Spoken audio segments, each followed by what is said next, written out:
Oke, pecinta Bravos, di mana saja Anda berada, kita jumpa lagi dalam program Visi Indonesia Baru. Tema yang dipilih kali ini adalah derita masyarakat adat di bawah Omnibus Law. Tema ini dipilih karena Aliansi Masyarakat Adat Nusantara memprotes keras Omnibus Law. Ini menurut hasil riset saya di internet. Menurut Aman, Omnibus Law adalah sebuah alat baru atau senjata baru untuk melakukan penindasan terhadap masyarakat adat Nusantara yang sebenarnya sudah tertindas sebelumnya. Sekarang cuman makin tertindas saja dengan hadirnya Omnibus Law. Nah, bagaimana sesungguhnya Aliansi Masyarakat Adat Nusantara ini melihat Omnibus Law? Apakah secara positif atau negatif? Jadi kemungkinan bacaan saya salah atau justru melihat jauh lebih negatif daripada saya. Nah, untuk itu seorang wakil ketua Aliansi Masyarakat Adat Nusantara akan langsung berbicara dengan saya. Beliau adalah seorang aktivis sosial yang luar biasa yang pernah mendapatkan hadiah McCC. Jadi apapun yang beliau katakan ini tentu akan mempunyai dampak yang sangat luas. Dan beliau adalah Abdon Nababan. Halo, Bung Abdon, apa kabar? Halo, selamat sore Mas Gigin. Senang Ya, bisa ada di acara ini. ya, sebelumnya kita gagal gara-gara masalah suara ya. Iya, betul. Iya, jadi Bung Abdon, jadi bagaimana Anda melihat Omnibus Law ini? Kalau saya lihat dari pernyataan Aman dalam suatu diskusi di YLBHI itu menyatakan bahwa Omnibus Law itu sebenarnya cuma alat aja untuk menindas lebih keras masyarakat adat Nusantara. Sehingga mereka makin rawan untuk kehilangan hak-haknya sebagai penduduk asli sekaligus jadi lebih mudah untuk menyingkirkan mereka dari tempat tinggal mereka yang sudah mereka diami sampai nggak tahu berapa keturunan yang lalu gitu. Jadi karena itu saya lebih suka sebenarnya pribadi menyebut mereka sebagai bumi putra. Jadi bagaimana sebenarnya duduk persoalan antara Aman dengan Omnibus Law ini? Nah, oke. Ya. Jadi Mas Gigin dan para pendengar semua, Bravos Radio, memang kalau kita lihat sejarahnya ya, masyarakat adat ini ya memang ini pembentuk utama Republik Indonesia ya, negara ini. Dan bahkan statusnya di konstitusi kita kan sangat istimewa ya. Disebutkan secara khusus bahwa negara mengakui, menghormati keberadaan kesatuan masyarakat hukum adat ini. Ya, itu luar biasa dan satu-satunya identitas sosial yang mendapat kedudukan yang sangat istimewa sebenarnya di dalam konstitusi kita ya masyarakat adat. Ya. Dan juga diperintahkan oleh konstitusi supaya masyarakat adat ini untuk memastikan pengakuan dan penghormatan negara itu ya harus diatur di dalam undang-undang. Nah, Mas Gigin, sampai hari ini undang-undang yang dijanjikan oleh konstitusi itu, yang diperintahkan oleh konstitusi itu tidak ada. Jadi memang ya sudah sejak Indonesia merdeka tidak ada proteksi yang efektif terhadap masyarakat adat dan hak-haknya yang merupakan hak bawaan ya, bukan hak berian negara. Jadi hak yang melekat, hak asasi manusia yang bersifat kolektif. Nah, kita masih ingat bahwa di awal Orde Baru ya, ketika Undang-Undang Penanaman Modal mulai diterbitkan, disusul oleh Undang-Undang Kehutanan, Undang-Undang Pokok Kehutanan, memang banyak sekali ya, hampir 70% wilayah adat itu kemudian menjadi kawasan hutan, dan kawasan hutan itu yang dibagi-bagi menjadi konsesi, Mas Gigit. Oh. Ya, HPH, ya, kemudian menjadi HTI. Ya, kalau HPH-nya sudah berkurang kayunya, kemudian dikonsesikan lagi sekarang menjadi perkebunan kelapa sawit dan terus-menerus begitu. Ya, jadi masyarakat adat itu pakai hukum juga dia disingkirkan dari wilayah adatnya ya sebagai pemilik hak tadi. Nah, sejak reformasi kan banyak sekali perubahan ya, termasuk posisi masyarakat adat ini diatur di dalam berbagai undang-undang sektoral gitu ya. Nah, belum sampai ke undang-undang masyarakat adat, tiba-tiba muncul undang-undang Cipta Kerja. Yang kalau kita lihat undang-undang Cipta Kerja ini sebenarnya judulnya Cipta Kerja, tapi kalau kita lihat isinya ya, sebenarnya ini undang-undang untuk memastikan kemudahan investasi. Karena itu ya pada bulan Februari tahun ini draft yang beredar itu kemudian kami coba cek, periksa, ya, 1.000 pasal lebih sebenarnya menyangkut kemudahan investasi. Ya, 1.000 pasal lebih. Ya, ada yang pasal-pasal yang berkaitan dengan kemudahan berusaha dalam hal ini membentuk badan hukum, ya, supaya UMKM bisa dapat bisa jadi koperasi dan lain-lain itu. Tapi secara dominan sebenarnya pengaturannya itu mengenai kemudahan berinvestasi. Ya. Jadi karena itu kita bilang ini mestinya judulnya bukan Undang-Undang Cipta Kerja. Mestinya jujur saja, terus terang saja ini Undang-Undang Kemudahan Investasi gitu ya. Nah, jadi itulah yang membuat kemudian perdebatan di publik menjadi misleading. Seolah-olah isu ketenaga kerjaanlah yang menonjol dari Undang-Undang Cipta Kerja ini. Ya. Nah, kalau kita periksa isinya, maka tadi itu, ini sebenarnya masyarakat adat jauh lebih rentan menjadi korban daripada buruh. Karena buruh sudah ada undang-undangnya. Ini masyarakat adat tidak sama sekali. Jadi tidak ada proteksi terhadap lahan-lahan yang nanti akan diberikan izin ke perusahaan-perusahaan swasta itu. Gitu. Artinya apa? Ya, penggusuran akan semakin besar, dan kalau perlawanan masyarakat juga mengikuti percepatan penggusuran, maka perlawanan itu pasti akan dikriminalisasi. Ya. Jadi kriminalisasi sudah pasti akan semakin tinggi. Gitu ya. Itu sudah pasti. Artinya apa? Ya. Undang-Undang Cipta Kerja ini kalau dilaksanakan, ya, yang tadinya dimaksudkan untuk pertumbuhan ekonomi, tidak, panennya itu pasti konflik.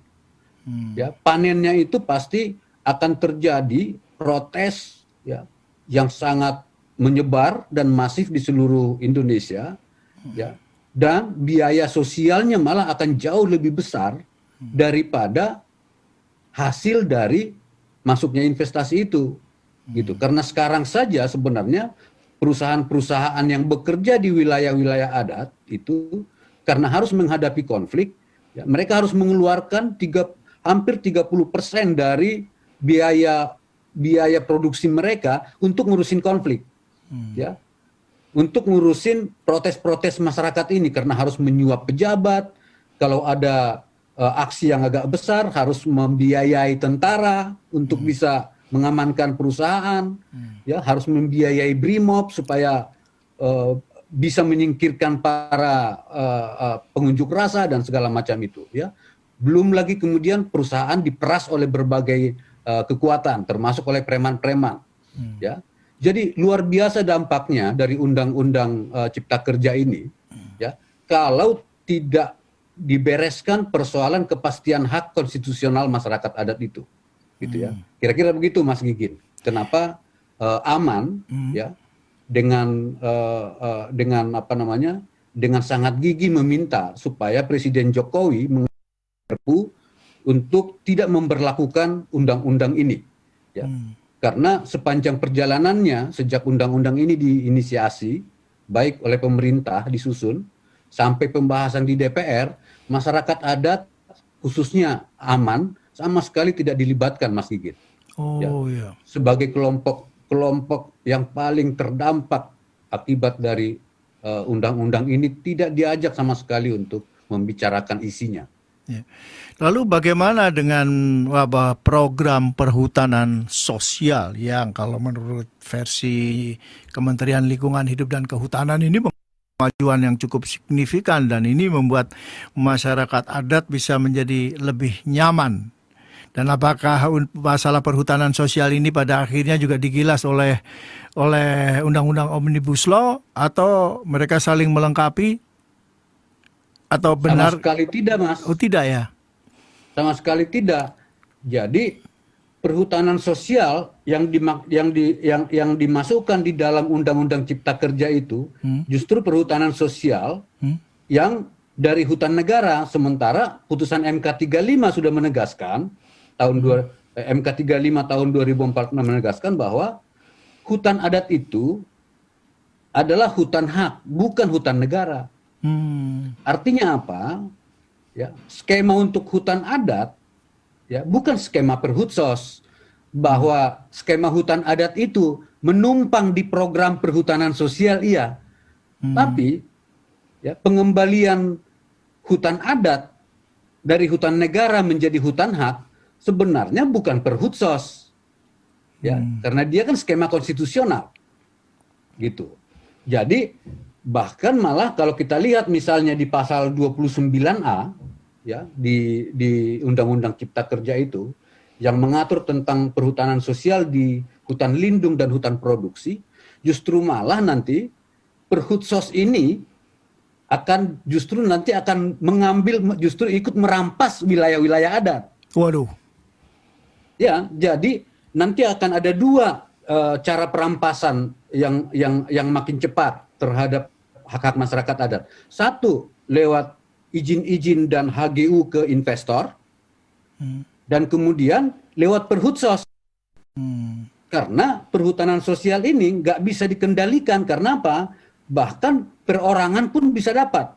Dan sangat mungkin para investor pun bisa numpang lewat jalur perorangan untuk mendapatkan perhutanan sosial. Pertanyaannya, wilayahnya di mana? Ya. Saya juga sejak sekarang ini ya itu akan masuk untuk perhutsos itu masuk di wilayah-wilayah adat. Ya. Jadi itu justru ancaman lagi nih perhutsos itu. Jadi itu yang saya bilang, apa yang disampaikan oleh Ibu Siti Nurbaya bahwa ada penguatan perlindungan terhadap masyarakat adat lewat masuknya perhutanan sosial di Undang-Undang Cipta Kerja itu tidak betul gitu. Itu justru akan mempercepat perampasan wilayah adat lewat yang diberikan ke koperasi atau kelompok-kelompok tani ya atau perorangan yang bukan masyarakat adat. Atau bisa juga numpang ambil 2-3 orang dari masyarakat adat tapi yang lainnya itu justru entah siapa-siapa kan gitu. Nah, itu situasinya Mas Gigi. Kenapa kita mengatakan perhutsos yang ada saat ini di Undang-Undang Cipta Kerja ya justru malah menambah percepatan, bisa potensial mempercepat perampasan wilayah adat. Wah, kalau gitu berarti perlawanan masyarakat adat akan terus berlangsung, akan terus bergulir dong ya, seperti juga perlawanan para buruh karena merasa diperlakukan tidak adil. Tapi kan sebagaimana kita ketahui kan, waduh, petugas keamanan ini sangat keras terhadap para tokoh adat yang berusaha mempertahankan haknya. Bahkan beberapa waktu yang lalu ada kan seorang tokoh adat Dayak yang sampai meninggal di tahanan. Ada yang kemudian sampai divonis penjara. Sekarang juga ada lagi yang digelandang seperti penjahat. Dan sekarang dia juga dituntut lagi oleh orang Dayak yang lain. Saya juga nggak ngerti itu. Kok bisa gitu? Meskipun dia sudah dikeluarkan dari tahanan lalu dituntut lagi. Sehingga dia berisiko masuk tahanan lagi, bahkan mungkin divonis penjara. Ini, wah bagaimana ini sesungguhnya Pak Abdon penjelasannya. Nah, yang sekarang ini akan berlipat-lipat kejadiannya lagi. Yang seperti itu. Ya, jadi Undang-Undang Cipta Kerja ini ya akan melipat gandakan kejadian-kejadian itu. Gitu. Sehingga pada akhirnya masyarakat adat itu bisa sama dengan nasib orang-orang Indian di Amerika zaman dahulu, zaman Wild West atau zaman apalah namanya.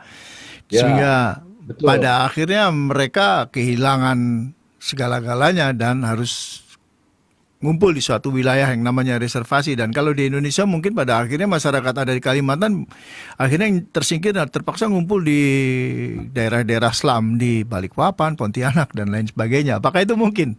Apa sudah terjadi? Ya, Banyak warga adat yang terpaksa lari meninggalkan wilayah adatnya. sebagian itu sudah terjadi di Kalimantan Ya. itu dan di Sumatera. Sebagian memang sekarang masyarakat adat itu sudah bagian dari penghuni gelandangan di kota-kota. Waduh. Karena sudah tidak mampu lagi mereka memproduksi pangan di desa. Dan kalau mereka juga bekerja di industri sawit misalnya, ya paling mereka diterima di awal saja, dijanjikan oleh perusahaan. Tapi dengan berbagai alasan kemudian disingkirkan karena memang mereka tidak secara kultural nggak disiapkan untuk bagian dari industri. Ya. Iya. Jadi kalaupun mereka diterima di awal, itu sebenarnya adalah taktik perusahaan supaya protes-protesnya bisa berkurang. Kan mereka bilang, oh kan disediakan. Dan itu bukan staf yang tetap. Biasanya kan pekerja harian yang mudah dipecat, gitu ya, yang mudah disingkirkan. Jadi, nah kalau tanah-tanah itu sudah tidak ada, memang mereka akan menjadi gelandangan di kota-kota, gitu. Wah, ini gawat dong berarti ya sama aja dengan nasib orang-orang Indian termasuk yang terutama yang di Lebih Amerika parah, Latin. Pak. Iya, atau Lebih orang parah, aborigin karena di sekarang sudah Australia. lebih parah sekarang ini, Iya. ya.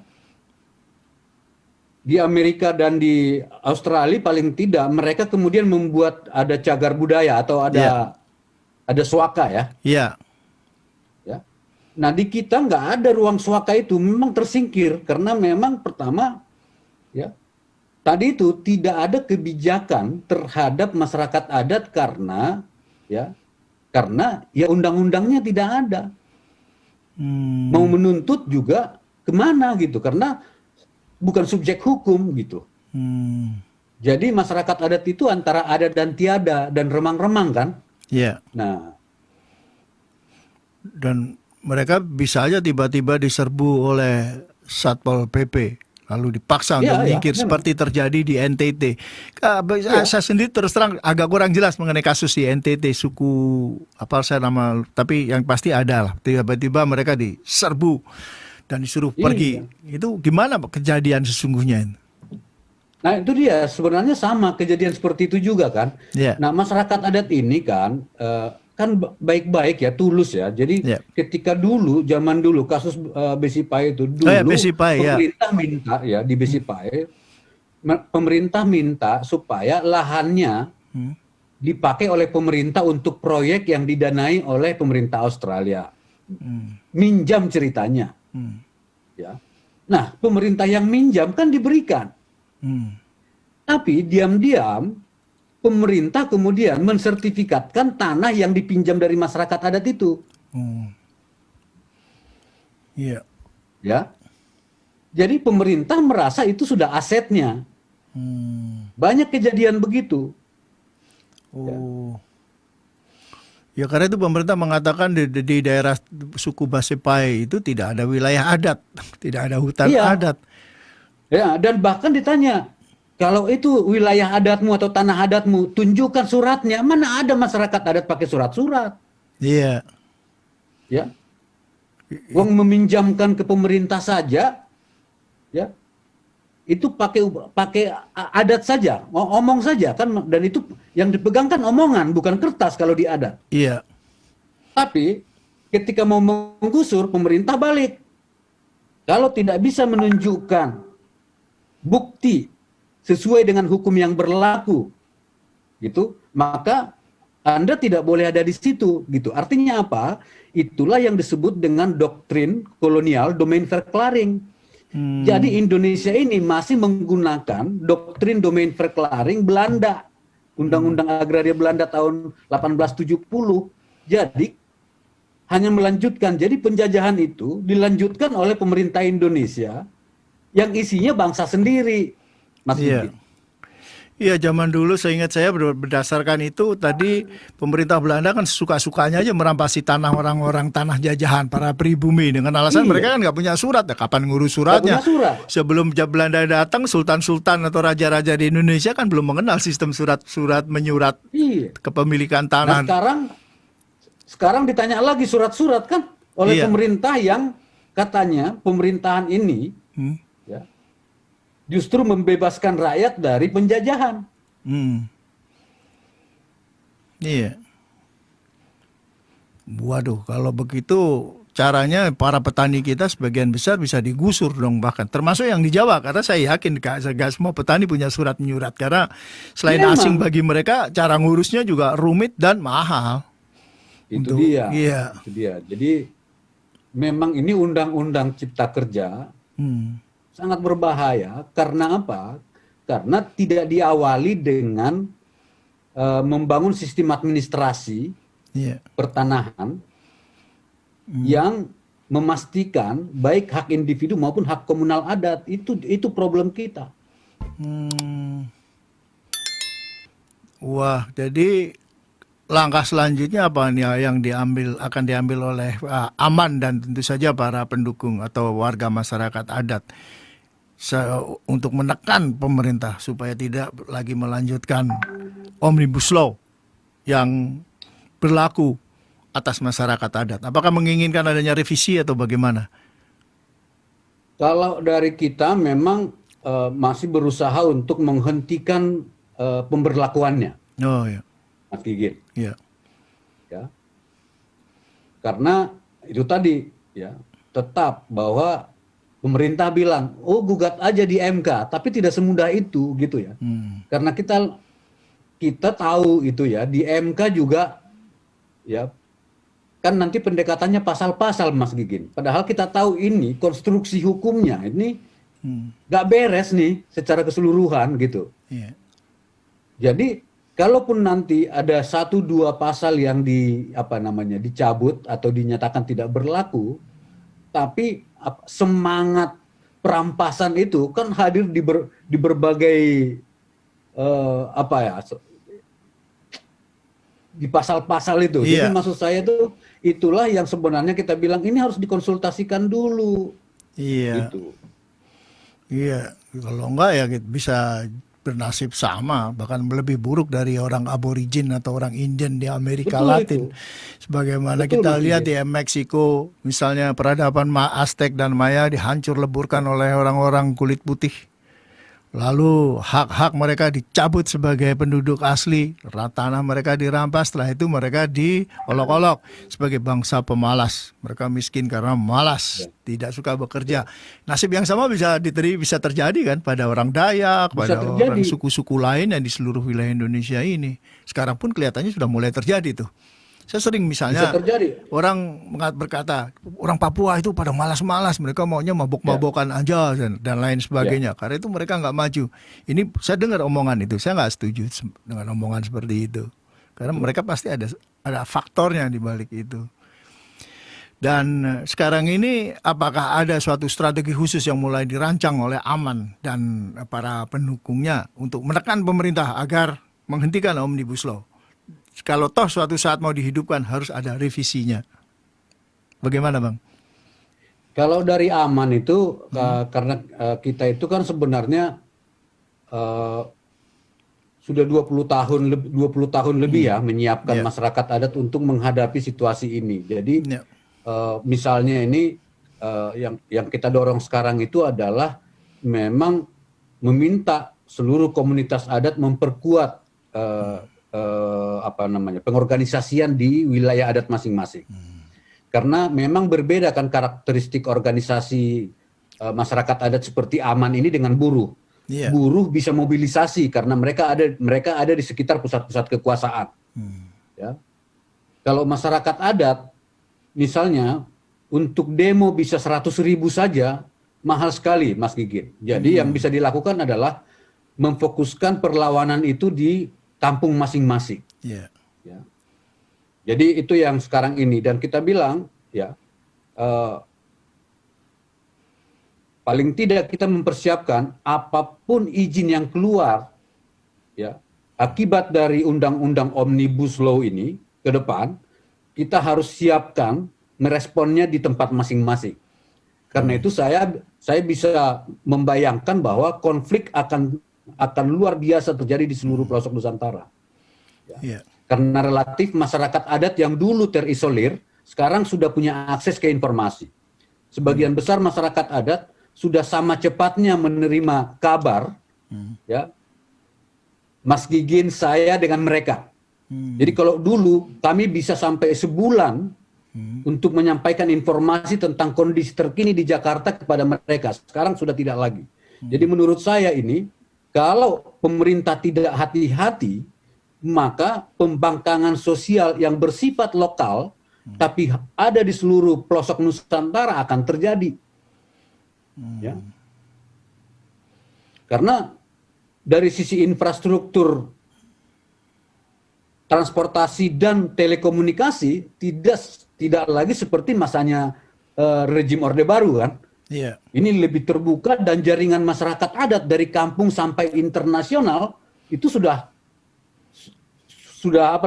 terjalin. Jadi ini menurut saya kalau pemerintah anggap enteng dengan masyarakat adat karena merasa masyarakat adat itu ada di kampung-kampung, sebenarnya kampung-kampung masyarakat adat sudah terkoneksi secara nasional dan internasional. Dan ini menurut saya, ya, saya agak khawatir sebenarnya. Situasi ini kalau terjadi, karena ini akan punya dampak yang luar biasa besar terhadap terhadap kita ini sebagai bangsa maupun sebagai negara. Iya, jadi kalau kesan saya bahwa masyarakat adat ini sudah memiliki jaringan komunikasi yang sangat canggih, real time. Sementara yang di pusat kekuasaan masih berpikir seperti masa lalu. Semuanya serba bisa diatur secara manual, seolah-olah seperti itu. Nah, gap ini kan harus dihilangkan. Ya tentu yang harus berusaha keras justru yang sedang di pusat kekuasaan ini. Tapi kita ketahui ada juga kesadaran misalnya di pusat kekuasaan untuk mencegah jaringan komunikasi ini antara lain dengan sebuah rencana. Ini paling tidak saya baca di Medium. Sebuah rencana Menkominfo akan mengeluarkan kebijakan pemberangusan media sosial. Wah, ini agak mengkhawatirkan juga nih kalau sampai terrealisasi. Alasannya bisa aja macam-macam, tapi nanti seperti undang-undang ITE banyak pasal karet, akhirnya bisa dibuat apa aja gitu kan. Semua orang bisa jadi korbannya. Nah, ini tentu juga harus dipersiapkan oleh masyarakat adat. Karena kalau tiba-tiba mereka tidak bisa lagi menggunakan internet, gimana nih? Gimana nih? Kan perlu ada suatu pengorganisasian secara manual sebagai cadangan. Apakah itu sudah ada? Sebenarnya lumayan kita dari infrastruktur karena kita ini kan sudah hampir 15 tahun punya satu program utama namanya mainstreaming, pengarus utamaan teknologi informasi dan komunikasi. Ya, termasuk citizen journalism macam-macam. Jadi Aman itu punya jaringan radio. Jadi bukan hanya internet. Ya. Juga jadi platform komunikasi di masyarakat adat yang kita kembangkan 15 tahun terakhir cukup oke. Iya. Wah, menarik sekali nih. Dan tentu juga bekerja sama atau paling tidak ya beraliansi dengan gerakan-gerakan lain yang terkait dengan HAM dan demokrasi. Karena bagaimanapun juga demokrasi dan HAM ini sangat penting bagi kehidupan kita semua, termasuk bagi masyarakat adat.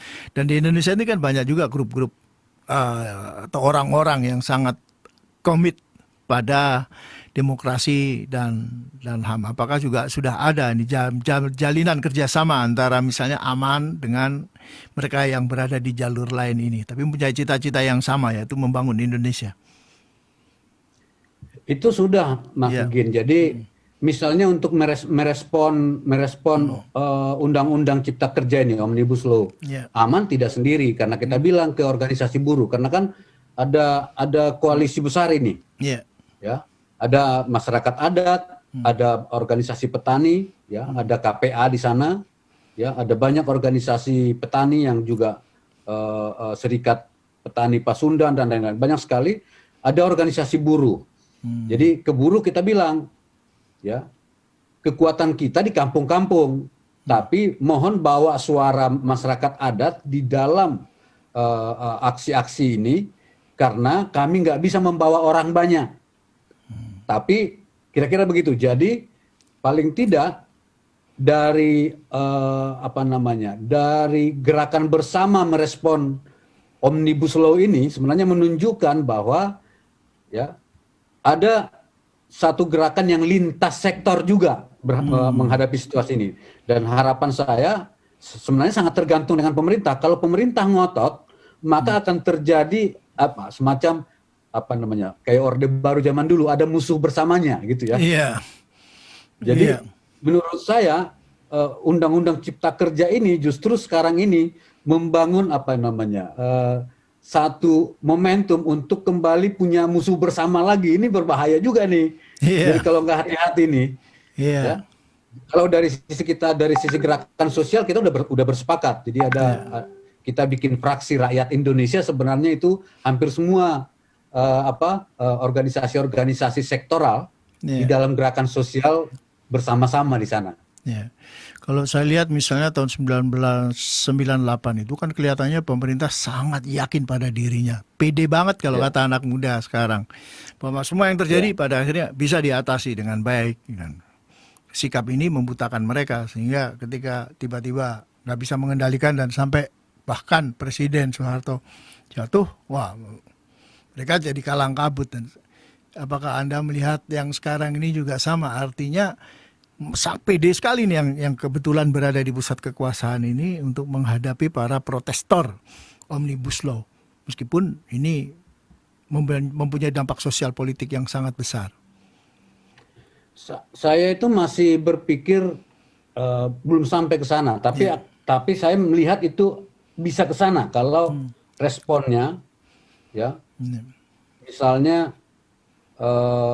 cuek bebek gitu ya, atau tadi terlalu pede gitu ya.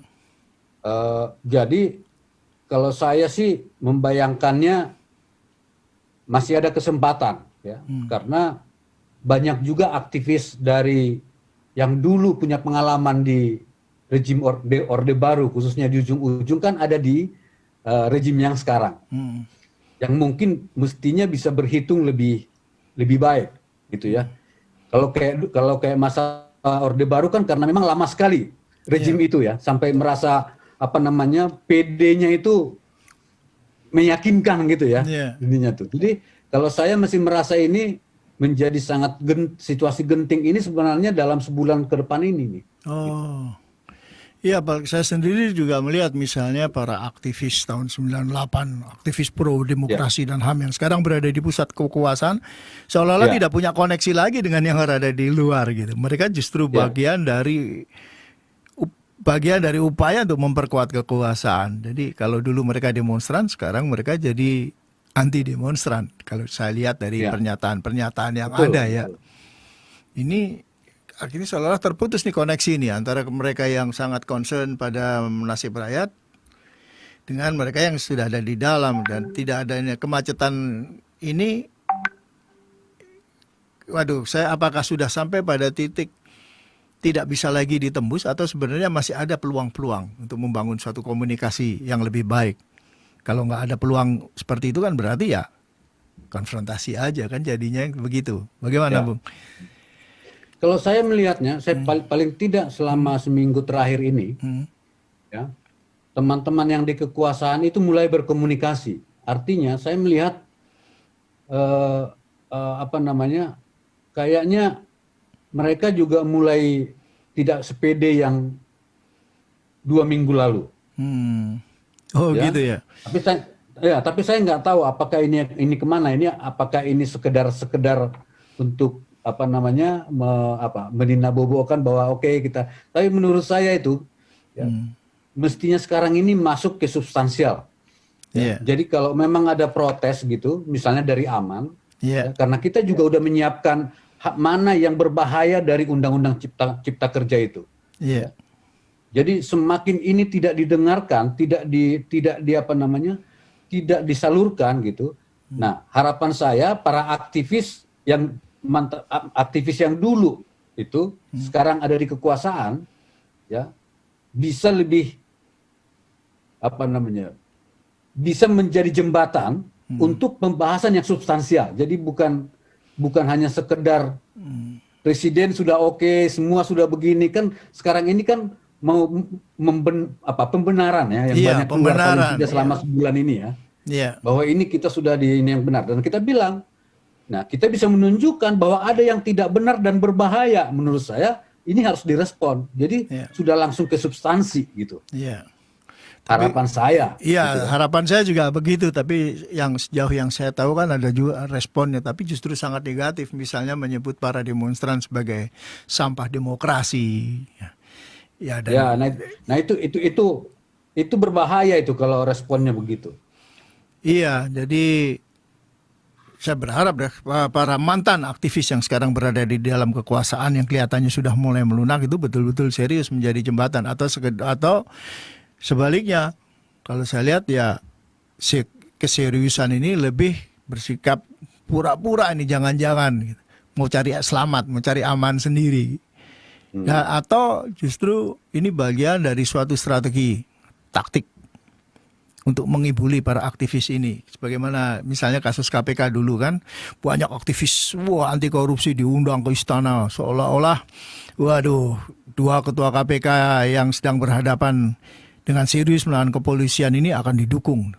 Tiba-tiba yang keluar kan surat pemberhentian terhadap dua ketua KPK ini sangat bertolak belakang dengan opini publik dan statement-statement dari para tokoh yang diundang ke istana waktu itu. Dan hal ini bisa saja terulang lagi kan. Ya.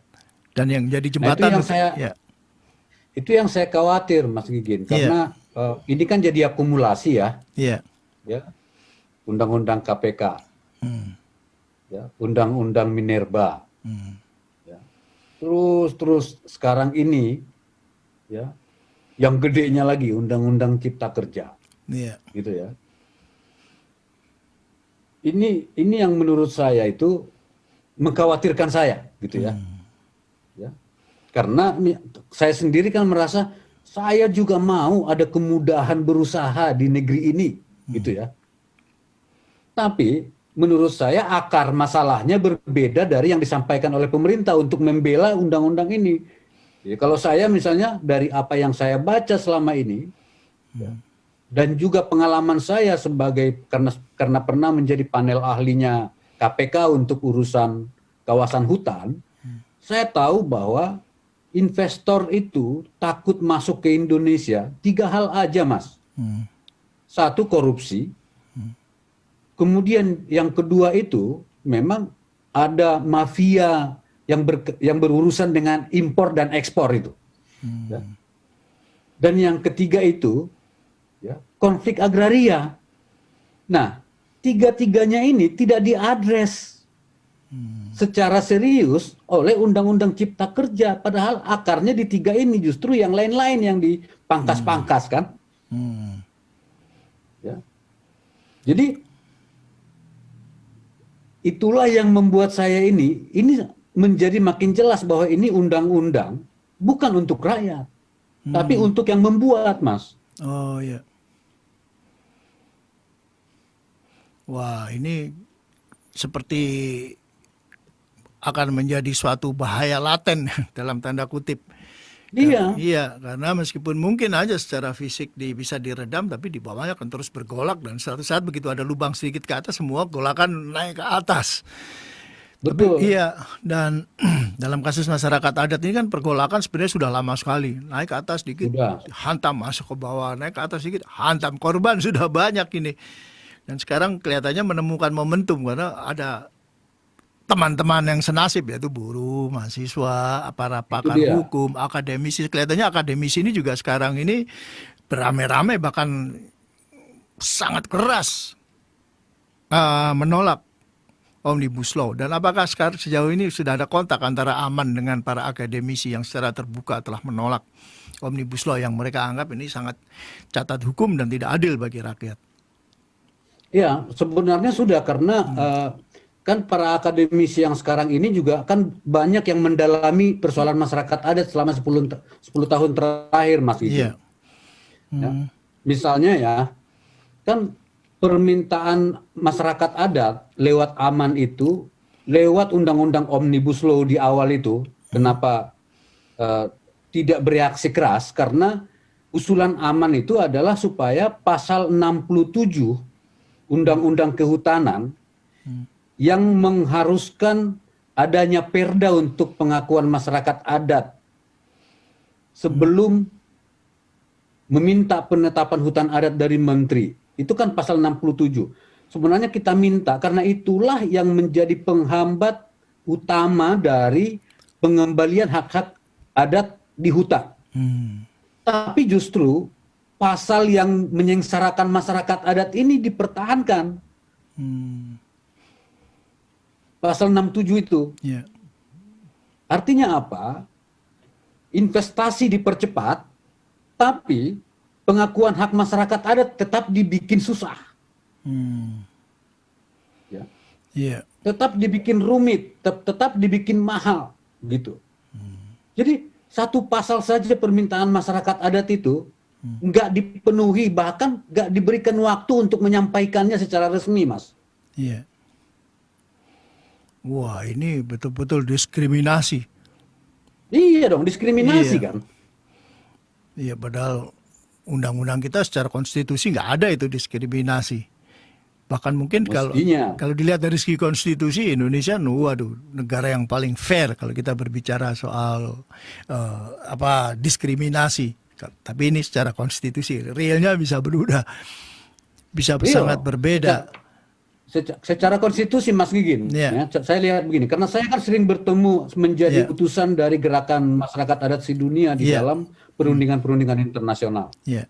Dan saya terlibat untuk membandingkan konstitusi di antara negara-negara yang baru merdeka pasca Perang Dunia Kedua. Dan konstitusi kita yang terbaik, Mas, Wow. di seluruh dunia berkaitan dengan indigenous right. Iya. Ya. Bisa kita bandingkan dengan Filipina. Filipina itu tidak ada di konstitusinya hak adat. Ya. Baru muncul hak adat itu, indigenous right itu, setelah ketika people power tahun 1987. Tapi hanya tempo 10 tahun, mereka membuat undang-undang masyarakat adat. 10 tahun saja. Nah, kita 75 tahun lebih, Mas. Iya. Jadi, ada satu situasi bahwa founding fathers kita itu memang canggih merancang konstitusi itu. Ya. Negara lain baru menyadarinya belakangan, kita sudah ada, Mas. Nah, tapi kita, ya, konstitusi yang hebat itu nggak dilaksanakan, malah ditabrak oleh berbagai macam kebijakan-kebijakan baru. Jadi ini luar biasa sesungguhnya ini bangsa ini nih. Iya. Wah, ya. Oke, Bang Abdon, menarik sekali nih yang Anda ungkapkan ini, memberi pencerahan kepada masyarakat mengenai masyarakat adat, karena masyarakat adat itu bagi kebanyakan orang, terutama yang tinggal di kota seperti saya yang lahir gede di kota, menghabiskan hampir semua waktu di kota, kurang begitu paham gitu. Jadi ini merupakan satu pencerahan yang sangat penting saya kira, terutama bagi para pecinta Bravos di mana saja di Indonesia maupun di luar negeri, karena memang ya para pecinta Bravos ini kebanyakan tinggal di kota, tapi mereka sangat idealis pada umumnya. Dan saya percaya mereka mendukung apa yang sedang Anda perjuangkan. Oke, Bung Abdon, kita akan jumpa lagi dalam episode Visi Indonesia Baru berikutnya. Oke, Bung Abdon, selamat berjuang dan Bravos. Terima kasih. Oke, pecinta Bravos di mana saja Anda berada, itulah tadi pembicaraan atau perbincangan saya dengan Bung Abdon Nababan, seorang aktivis dari Aliansi Masyarakat Adat Nusantara. Aktivis yang sangat keras dan giat sehingga pernah mendapatkan hadiah Rakmon Magsaysay. Oke, sekali lagi sampai jumpa lagi dalam Visi Indonesia Baru episode berikutnya. Bravos, your digital radio station.